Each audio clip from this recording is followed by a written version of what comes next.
அறிவே மனம் உங்கள் உளவியல் சகோதரி எம்எஸ்கே பிரியா. அப்போ இந்த அறிவு பதிவு நீங்கள் யாரையெல்லாம் பார்த்தீங்க, யார்கிட்ட எல்லாம் பேசுனீங்க அப்படிங்கிறது தான். இப்போ ஒரு 3 வயசில் நடந்த நிகழ்வு உங்களுக்கு நினைவு இருக்கும், 5 வயசில் நடந்த நிகழ்வு நினைவுக்கு இருக்கும். ஏன்னா நாங்கள் 45 வயசுலேயும் கேஸ் பார்க்குறோம். வந்து நான் ஒரு 2nd ஸ்டாண்டர்ட் படிக்கிறப்போ எங்கள் அம்மா என்னை இப்படி அடித்தாங்கன்னு சொல்கிறதையும் நாங்கள் கேட்குறோம்.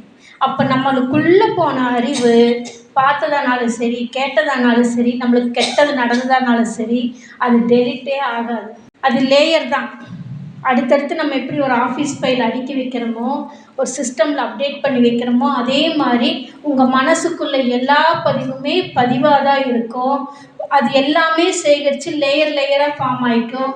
உங்களுக்கு எப்போ ஒரு சூழலை சமாளிக்க முடியலையோ, ஒரு சிக்கல் வருதோ, அந்த நேரத்தில் அது கன்வெர்ட் ஆகி உங்களுக்கு வெளிப்படுத்துறது தான் கோபம், அழுகை, விரக்தி, மற்றவங்களை எடுத்தெறிஞ்சு பேசுகிறது. இந்த நிலைக்கு தள்ளிவிடும். இது உங்களை நீங்களே ஸ்டடி பண்ணி பாருங்கள், எப்போ உங்களுக்கு கோபம் வருது, எப்போ விரக்தி வருதுன்னா. அப்போ இந்த லேயர் தான். அப்போ இந்த அறிவு நம்மளுக்குள்ளே இருக்கிறது தான் செயல்படுது. பழைய அறிவுலையும் எண்ணத்துலேயும் செயல்லையும் பழகிட்டு நடந்துக்கிட்டு இருந்தோம்னா பிரச்சனை நம்மளுக்குத்தான்.